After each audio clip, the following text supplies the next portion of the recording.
Mr. Speaker, I yield myself the balance of my time. Gentlelady is recognized. What happened to Kayla Hamilton was an unspeakable tragedy. Let me say that again.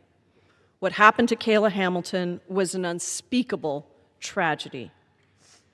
What we need to do in this body is make sure that our response to her murder is not to treat all unaccompanied children, the majority of whom are victims of crime themselves, as criminals.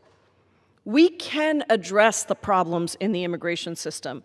And I agree with my colleagues across the aisle that there are real problems without being vindictive, without being cruel, and without subjecting children to worse treatment than adults. We can solve those problems.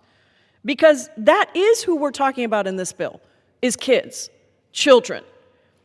And there have been numerous assertions on the other side, but let us be clear about what this bill does do.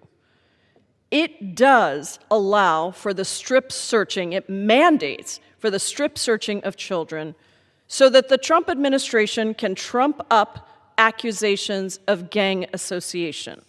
We should not be putting kids in prison because dictatorial rulers like Putin or Maduro claim that those people are criminals. And we shouldn't be turning the sponsorship of unaccompanied children into a pipeline towards deportation. That is just plain wrong. The tides are shifting on immigration. 60% of Americans disapprove of how the administration is conducting immigration enforcement. Only 38% think that Donald Trump is doing a good job.